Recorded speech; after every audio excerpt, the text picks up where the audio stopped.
Hello students, कैसे हैं आप सब लोग। Welcome to my YouTube channel.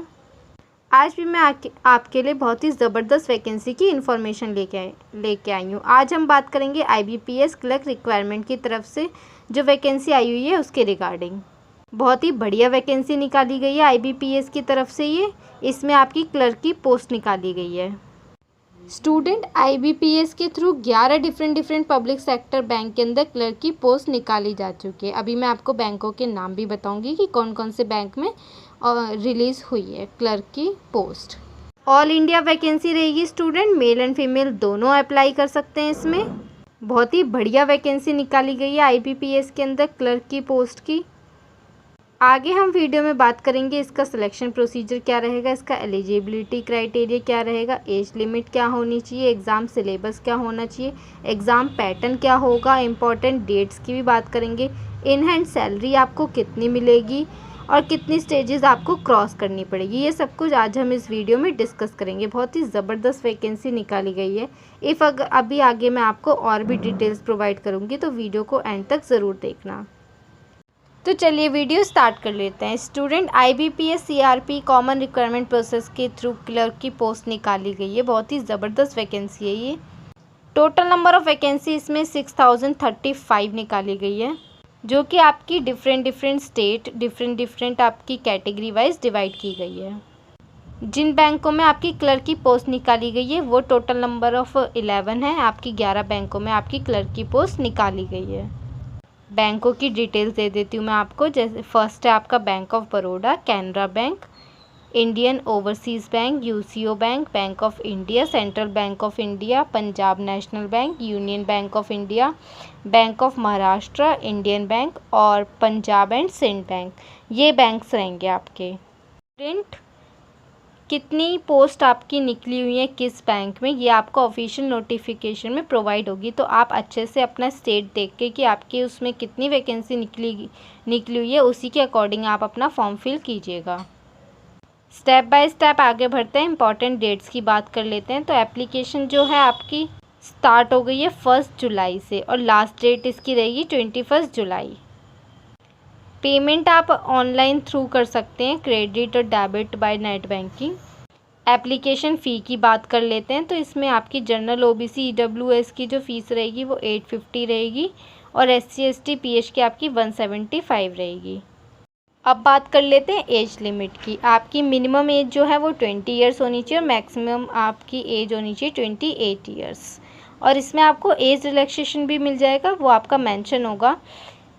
इसमें एज रिलैक्सेशन आपको कुछ इस तरीके से मिलेगा कि SC और ST को आपको 5 इयर्स का एज रिलैक्सेशन मिल जाएगा, किसी में आपको 3 इयर्स का मिल जाएगा और किसी में आपको 10 इयर्स का आपको एज रिलैक्सेशन मिल जाएगा। वो सब कुछ मेंशन होगा आपके लिए। एजुकेशन क्वालिफ़िकेशन की बात कर लेते हैं। एजुकेशन क्वालिफ़िकेशन में अगर स्टूडेंट आपने ग्रेजुएशन डिग्री कर रखी है किसी भी रिकॉग्नाइज्ड यूनिवर्सिटी इन इंडिया में, तो आप इस जॉब के लिए बिल्कुल एलिजिबल हैं। और अगर आप इंटरेस्टेड हैं तो इस वैकेंसी के लिए आप ज़रूर अप्लाई कीजिए।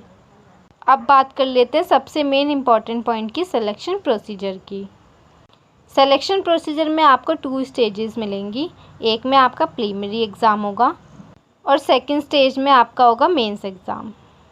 फर्स्ट स्टेज की बात कर लेते हैं स्टूडेंट कि आपका प्रीलिमिनरी एग्ज़ाम में क्या क्या आएगा। जैसे मैंने आपको वीडियो की स्टार्टिंग में बताया था कि हम एग्ज़ाम सिलेबस भी इसमें डिस्कस करेंगे, तो अब वही डिस्कस कर रहे हैं हम कि इसमें आपका एग्ज़ाम में आएगा इंग्लिश लैंग्वेज, सेकंड आपका रहेगा न्यूमेरिकल एबिलिटी, थर्ड आपका रहेगा रीजनिंग एबिलिटी।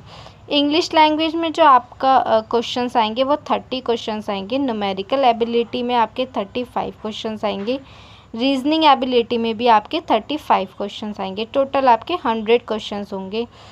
इंग्लिश लैंग्वेज में आपका 30 मार्क्स का होगा, पर्टिकुलर आपको इसमें 30 में से ही मार्क्स मिलेंगे। न्यूमेरिकल एबिलिटी में भी आपका 35 मार्क्स का होगा, रीजनिंग एबिलिटी में भी आपका 35 मार्क्स का होगा और ये टोटल 100 मार्क्स का होगा।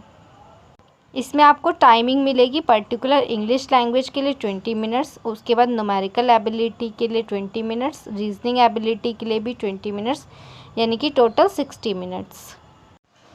स्टूडेंट्स, आपको जितना आता है आप जिसमें कॉन्फिडेंट हो आप वही क्वेश्चन फिल करना, क्योंकि इसमें नेगेटिव मार्किंग भी है 0.25 की। ऐसा ना हो कि आपके कुछ सही क्वेश्चन आपके कुछ गलत क्वेश्चन नेगेटिव मार्किंग कर दें, तो आपको उसमें प्रॉब्लम हो सकता है।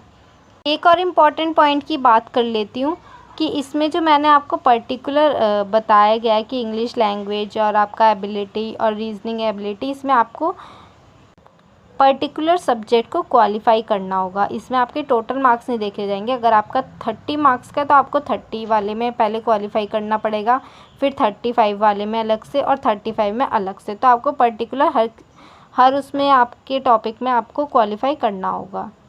फर्स्ट स्टेज को क्रॉस करने के बाद ही अगर आप उसमें क्वालिफाई कर जाते हैं तो ही आपको सेकंड में चांस मिलेगा। स्टूडेंट, जैसे ही आप प्रीलिमिनरी एग्ज़ाम क्वालिफाई कर लेते हैं वैसे ही आपको सेकंड के मेंस एग्ज़ाम के लिए आपको बुलाया जाएगा। मेंस एग्ज़ाम का मैं आपसे सिलेबस पैटर्न डिस्कस कर लेती हूँ कि मेंस आपका एग्ज़ाम जो है वो किस तरीके से आएगा। इसमें भी आपके 4 स्टेजेस हैं, मतलब 4 सब्जेक्ट हैं जो आपको क्वालिफाई करने होंगे। फर्स्ट है आपका जनरल फाइनेंशियल अवेयरनेस, सेकंड है आपका जनरल इंग्लिश, थर्ड है आपका reasoning ability and computer aptitude और फोर्थ है आपका क्वांटिटेटिव एप्टीट्यूड। इसका जो मोड रहेगा एग्ज़ाम का वो इंग्लिश ही रहेगा। जनरल इंग्लिश में जनरल फाइनेंशियल अवेयरनेस में जो क्वेश्चंस आएंगे वो आपके 50 क्वेश्चंस आएंगे।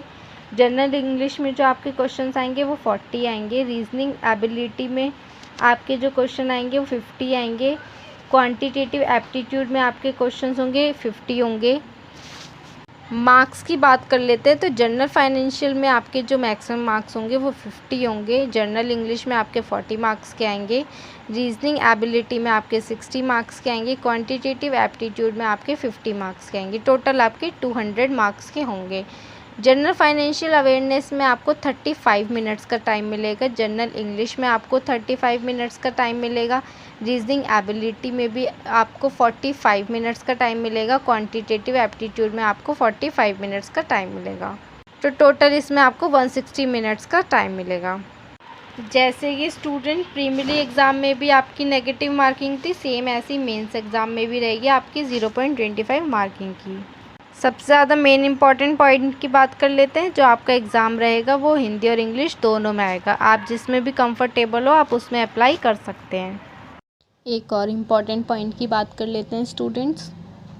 आपने जिस भी स्टेट से फॉर्म फिल किया होगा उस स्टेट का भी लैंग्वेज आपकी इसमें इंक्लूडेड होगी। हिंदी, इंग्लिश और जिस भी स्टेट से आप जैसे फॉर्म भर रहे हैं तो उस स्टेट की लैंग्वेज भी इसमें इंक्लूडेड होगी, उसमें भी पेपर आएगा। फाइनल बात कर लेते हैं हम सिलेक्शन प्रोसीजर की कि आपका सिलेक्शन होगा कैसे। जैसे मैंने आपको पहले बताया था कि आपके 2 एग्ज़ाम होंगे, एक प्रीलिमिनरी एग्ज़ाम और एक मेंस एग्ज़ाम। तो प्रीलिमिनरी एग्ज़ाम में स्टूडेंट ये सिर्फ एक क्वालिफाई एग्ज़ाम है कि अगर आप इसको क्वालिफाई कर लेते हैं तो ही आपको मेंस के लिए बुलाया जाएगा। उसके बाद जब आपकी जो मेन कट ऑफ बनेगी वो आपकी मेंस के एग्ज़ाम के अकॉर्डिंग बनेगी। जैसे मेंस का एग्ज़ाम आपका 200 मार्क्स का था तो 200 में से जितने मार्क्स आएंगे उसके बाद ही अगर आप क्वालिफाई करते हैं तो ही आपका सिलेक्शन होगा। अब बात कर लेते हैं सैलरी की कि आपको इन हैंड सैलरी कितनी मिलेगी। इसमें आपको 33,000 के अराउंड आपको सैलरी मिलेगी। फाइनली बात कर लेते हैं जॉब लोकेशन की। जैसे मैंने आपको वीडियो की स्टार्टिंग में बताया था कि ये स्टेट वाइज आपकी वैकेंसी है, तो आप अपने स्टेट में भी इसमें अगर आप नोटिफिकेशन में देख लेना कि आपकी स्टेट में कितनी वैकेंसी निकली हुई है, तो आपकी जॉब भी आपकी स्टेट में ही लग सकती है। जॉब प्रोफाइल की बात कर लेते हैं तो जैसे इसमें ये क्लर्क की पोस्ट है बैंक के अंदर, तो आपको हमेशा ऑफिस सेक्शन में ही बैठ के काम करना होगा। ऑफिस सेक्शन में ही काम करना पड़ेगा आपको। तो काफ़ी बढ़िया वैकेंसी है। आप अगर इस जॉब के लिए इंटरेस्टेड हैं तो आप ज़रूर अप्लाई कीजिए। तो स्टूडेंट, ये थी कंप्लीट डिटेल्स आपकी IBPS क्लर्क की। आई होप आपको सब कुछ समझ में आ गया होगा। अगर आप इंटरेस्टेड हैं इस वैकेंसी के लिए तो आप ज़रूर अप्लाई कीजिए। और अगर वीडियो अच्छा लगे तो वीडियो को शेयर कीजिए, लाइक कीजिए। और अगर आपको कोई भी क्वेरी हो तो आप कमेंट बॉक्स में मुझसे पूछ सकते हैं। Thank you.